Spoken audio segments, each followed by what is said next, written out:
Hello guys, आज के वाक्यांश के शब्द में आज हम 100 वाक्यांश पूरे कर लेंगे।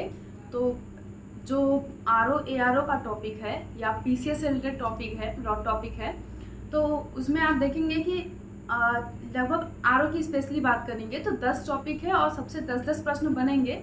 तो हर टॉपिक से कम 200 से 250 शब्द हम डिस्कस करेंगे। वाक्यांश है तो 250 वाक्यांश, मुहावरे और लोकोक्तियाँ हैं तो लगभग 250, विलोम शब्द है, तद्भव तत्सम है और पर्यायवाची है तो लगभग 250 शब्द डिस्कस कर लिया जाएगा। और फिर बाद में क्या करा जाएगा, एक क्लास में सब रिवीजन करने की कोशिश किया जाएगा या बार बार आप स्पीड बढ़ा के आप देख सकते हो।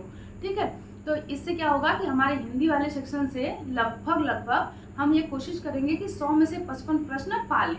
ठीक है, 55 प्रश्न कर ले, यानी कम से कम, और टारगेट तो है कि पूरा 100% कर लिया जाए। ठीक, चलो तो देखते हैं क्या है वाक्यांश के लिए शब्द में आज का क्लास में कहाँ शुरू होता है 79 to 100 तक। तो आज का जो पहला स्टेटमेंट है, जिसे जानने की इच्छा हो, तो जानने की इच्छा होना जिज्ञासा कहलाता है और जानने की इच्छा जिसके अंदर उत्पन्न होता है उसे क्या कहते हैं, जिज्ञासु। उसे क्या कहते हैं, जिज्ञासु कहते हैं। ठीक है, जानने की इच्छा होना। नेक्स्ट क्या है, पृथ्वी से संबंध। पृथ्वी से संबंध का मतलब यहाँ पे समझो आप एक चीज आप समझो कि सपोज करो कि ये पृथ्वी है, ठीक है, और यहाँ पे एक सूर्य है। सूर्य से जो इंसोलेशन आता है, यानी सूर्य से जो प्रकाश आता है उसे सूर्यातप या आतपन कहते हैं। तो जब ये पृथ्वी पे आता है और पृथ्वी इसको एब्जॉर्ब कर लेती है और सूर्यास्त के बाद फिर ये रेडिएशन के फॉर्म में निकलती है। तो चूंकि ये पृथ्वी से निकल रही है और रेडिएशन के फॉर्म यानी विकिरण के फॉर्म में निकल रही है तो इसको कहेंगे पार्थिव विकिरण। तो जो विकिरण पृथ्वी से संबंधित है और उसको कहेंगे पार्थिव विकिरण, और जो विकिरण सूर्य से संबंधित है उसे कहेंगे सौर विकिरण। ठीक है, तो पृथ्वी से संबंधित क्या हो जाएगा, पार्थिव। नेक्स्ट, जो पूर्व में था पर अब नहीं। पूर्व का मतलब पहले और इसके लिए हम संस्कृत में भूत शब्द यूज करते हैं। ठीक है, जो पूर्व में था पर अब नहीं, पूर्व में था पर भूत में था पर अब नहीं, यानी पूर्व में था पर अब नहीं, तो उसको बोलते हैं भूतपूर्व। उसको बोलते हैं क्या, लिखा है मैंने भूतपूर्व। ठीक है, इसलिए लिख दिया है क्योंकि एक बार मिस्टेक हो गया था तो मुझे फिर से क्लियर करना पड़ा। नेक्स्ट, थोड़ा सा काम हो गया था तो पॉज करना पड़ा था मुझे क्लास। जो पूर्व में था पर अब नहीं, उसके लिए भूतपूर्व शब्द यूज होता है। नेक्स्ट, जो कठिनाई से प्राप्त हो, जो कठिनाई से मिलता हो। कठिनाई का मतलब जब इस तरह की चीज आती है तो बहुत स्ट्रगलिंग चीज आती है, तो इसके लिए दूर शब्द यूज होता है। तो जो मिलता हो उसके लिए दुर्लभ। अच्छा, जो कठिनाई से मिलता हो दुर्लभ, और दुर्लभ का अपोजिट क्या हो जाएगा, सुलभ। सुलभ शौचालय, यानी ऐसा शौचालय जो बहुत आसानी से मिल जाए, यानी हर वो चीज जो आसानी से मिल जाए वो सुलभ। मार्केट क्या है, मार्केट में बहुत सुलभ है। नेक्स्ट, जिसका उत्तर न दिया गया हो, जिसका उत्तर न हो, निरुत्तर। ठीक है, जिसका उत्तर न दिया गया हो, अनुत्तरित। जिसका उत्तर न दिया गया हो, जिसका उत्तर न दिया गया हो, निरुत्तरित मैंने लिख दिया है अनुत्तरित। देखिए एक गलतियां हो गई थी, अनुत्तरित। अनुत्तरित, जिसका उत्तर न दिया गया हो अनुत्तरित, जिसका उत्तर न हो निरुत्तर। नेक्स्ट, अपने मत को मानने वाला। अपने के लिए क्या शब्द होता है, स्व। मत का मतलब विचार, मानने वाले को क्या कहते हैं, अनुयायी। तो जो अपना खुद का विचार फॉलो करता है, किसी दूसरे के विचार को कॉपी नहीं करता है, उसे कहते हैं स्वमतानुयायी। सोचो, मत में है, अच्छा कोई भी वर्ड कैसे टूटता है, ऐसे। यदि त है तो ये बना हुआ है स्वर रहित त प्लस अ से। क्लियर है। अब जब संधि होगा तो ये त प्लस अ में, तो यहाँ का अ जुड़ के क्या हो जाएगा, बड़ा अ। ठीक, ये हो जाएगा दीर्घ स्वर संधि। तो स्वमतानुयायी दीर्घ स्वर संधि का एग्जाम्पल भी हो गया। और आप ऐसे शब्द भी बना सकते हो, यदि आप मात्रा कहीं पे भूल रहे हो तो आप इससे शब्द भी बना सकते हो। यानी कि इसका बहुत ज्यादा योगदान आता है संधि का, जब अशुद्धियां छाटनी होती है या सही शब्दावली छाटने के लिए भी आते हैं एग्जाम में, तो वहां पे बड़ा यूज होता है इसका। जो कहा न गया हो, जो कहा न गया हो उसके लिए होता है अकथ्य। अ शब्द जुड़ जाता है, कथ्य यानी कहा गया हो, अकथ्य यानी जो न कहा गया हो उसके लिए यूज होता है। नेक्स्ट, परंपरा से सुना हुआ। परंपरा से जो आया है, यानी जो जब से हमारे पूर्वज थे वो भी फॉलो करते थे और आज भी फॉलो हो रहा है, तो परंपराओं से आ रहा है, तो उसके लिए होता है परंपरा प्लस आगत। परंपरा प्लस आगत, परंपरा प्लस आगत, फिर आ और आ मिला तो आ, यहाँ पे दीर्घ स्वर संधि। तो परंपरा से सुना हुआ परंपरागत। नेक्स्ट जो देखने योग्य हो, जो देखने योग्य हो उसे कहेंगे दर्शनीय। दर्शनीय देखना मतलब दृश्य, दृश्य यानी देखना, तो ये हो जाएगा दर्शनीय। दर्शन का मतलब भी होता है देखना। ठीक, वह कवि जो तत्क्षण कविता करे, यानी ऐसा व्यक्ति जिसके अंदर रचनात्मकता कूट कूट के भरी हो, और जब आप उससे कहें कि कोई नई चीज सुनाओ तो और तुरंत वो कविता की रचना करे और आपको सुना दे, तो ऐसे कवि को कहा जाता है आशु कवि। ऐसे कवि को क्या कहते हैं? आशु कवि, जो तत्क्षण कविता कहे। नेक्स्ट समान रूप से ठंडा, समान रूप से ठंडा और गर्म। समान से क्या ले लो? सम। सम का मतलब होता है समान। ठंडा को बोलते हैं, ठंडा जो है वो तद्भव शब्द है, शीत तत्सम शब्द है। गर्म तद्भव शब्द है, उष्ण तत्सम शब्द है। तो सम प्लस शीत प्लस उष्ण, सम प्लस शीत प्लस उष्ण। अब देखो शीत प्लस उष्ण में क्या हो रहा है? अ प्लस उ बराबर क्या हो जाएगा? ओ।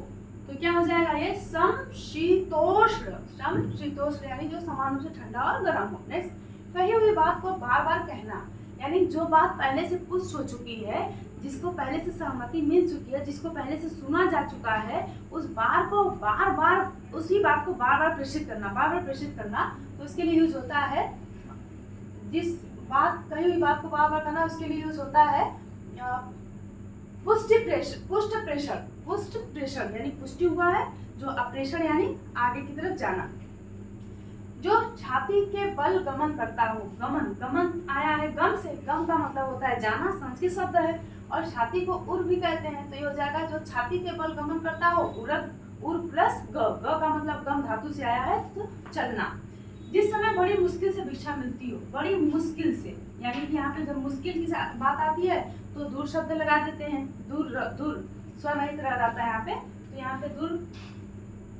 ठीक, मिलती हो यानी प्राप्त हो रही है, सॉरी भिक्षा मिलती हो ना, इस पे चलेगा। जिस समय बड़ी मुश्किल से भिक्षा मिलती हो, ठीक है, तो दूर प्लस भिक्षा, तो ये हो जाएगा दुर्भिज, मिलके क्या हो जाता है? दुर्भिज। ऐसी कंडीशन तब होती है जब बारिश नहीं हुई है, और चूंकि पहले हमारी खेती बारिश पे निर्भर थी, तो बारिश कम होती थी, तो जिससे खेती की सिंचाई नहीं हो पाती थी और उत्पादन कम होता था और डिमांड बहुत ज़्यादा होता था। गवर्नमेंट भी कुछ उतना प्रयास कर नहीं रही थी, तो इस वजह से इस पूरी कंडीशन को दुर्भिज कहते थे। अकाल आप जिसको समझ सकते हो, ठीक है। अकाल का शुद्ध रूप क्या है? दुर्भिज।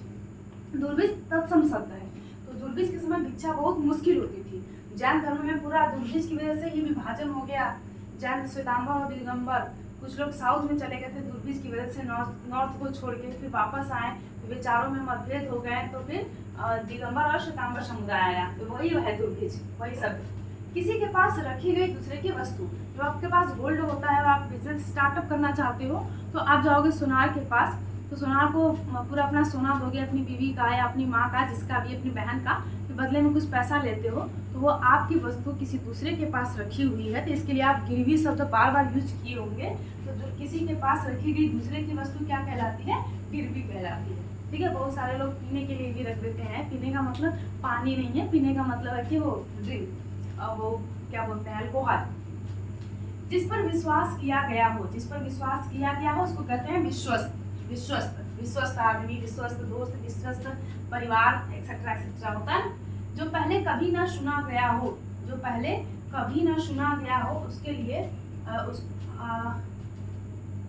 अश्रुत, सुनने को कहते हैं, सुनना मतलब श्रवण, ठीक है। तो इसी से बना है श्रोता और इसी से आएगा श्रुत, और अशब्द लग जाता है, इसका मतलब नहीं, तो इसका हो जाएगा अश्रुत पूर्व। पहले का, पहले यानी पूर्व, पहले यानी पूर्व, पहले क्या है? तद्भव, पूर्व क्या है? तत्सम, तत्सम, अश्रुत पूर्व। नेक्स्ट क्या है? बहुत आसान चीजें हैं, बस शब्दों को आपको पकड़ने आना चाहिए। जो मुश्किल से प्राप्त हो, मुश्किल के लिए फिर मैंने कहा कि जो मुश्किल से प्राप्त हो, फिर से हम वहां पे क्या लगाएंगे? दुर शब्द लगाएंगे। प्राप्त के लिए प्राप्य हो जाएगा, तो दुष्प्राप्य, दुष्प्राप्य, दूर प्लस प्राप्य जुड़ेगा तो ये हो जाएगा दुष्प्राप्य, यानी कि बहुत मुश्किल से जो चीजें मिलती हो, प्राप्त होती हो, ठीक है। जैसे नौकरी बहुत मुश्किल से मिलती है, दुष्प्राप्य है, ठीक है। जिसमें युद्ध करने की इच्छा हो, जैसे देखो इधर, जिसे जानने की इच्छा हो, जिसमें जानने की इच्छा हो, जिज्ञासु, जिसमें युद्ध करने की इच्छा हो, युयुत्सु, युयुत्सु, युयुत्सु, ठीक है। इसमें सु शब्द लग जाता है। उत्तराधिकार में प्राप्त संपत्ति, ये मोस्ट इंपॉर्टेंट है, मैंने यहाँ पे लिखा है मोस्ट इंपॉर्टेंट है। बार बार पूछा जाता है कि आपको जो डिफ़ॉल्ट में फ्री में बिना किसी मेहनत के मिल जाता है पिता की संपत्ति, आप अपने आप को खुद समझते हो कि इतनी प्रॉपर्टी तो है, चलो कुछ नहीं होगा तो कम से कम खेत तो है, घर तो है, इसका टेंशन नहीं रहेगा। तो वो जो आपको उत्तराधिकार में मिलता है उसको कहते हैं रिक्त। रिक्त, ठीक है। नेक्स्ट, यानी जिससे आपका रथ चलता है, पारिवारिक रथ। जिसकी माप तोल हो सके, जिसकी माप तोल हो सके उसको बोलते हैं परिमेय। परिमेय यानी जिसका मापन हो सके। तो इसका अपोजिट क्या हो जाएगा? अपरिमेय। अपरिमेय आप मैथमेटिक्स में भी पढ़ते होंगे, परिमेय और अपरिमेय संख्या। गुरु के समीप रहने वाला, ये मैंने जानबूझ के यहाँ पे दिया है क्योंकि ये 100 वाला स्टेटमेंट है ना। तो गुरु के समीप रहने वाले को क्या कहते हैं? अंतेवासी। ये पहले में भी आ चुका है, मैंने इसलिए दिया है ताकि आपको ये एहसास हो कि गुरु के समीप रहने वाले का एग्जाम निकलता है। यानी कहने का मतलब है कि जो बार बार क्लासेस करता रहता है, रिविजन करता रहता है और टच में बना रहता है पढ़ाई के, तो उसी का एग्जाम निकलता है। इसी वजह से मैंने यहाँ पे इसको लिखा है। तो ये हमने 100 का टारगेट पूरा कर लिया। या तो मैक्सिमम देखेंगे तो 100 वाक्यांश, और या तो फिर लगभग और ज़्यादा हो सकता है, तो 150 से ज़्यादा नहीं होगा। ये अपलोड करेंगे हम लोग, ठीक है। ये हमारा टारगेट है, 100 पूरा हो गया, यानी आधा और बचा है लगभग। तो आज के लिए इतना है, थैंक यू।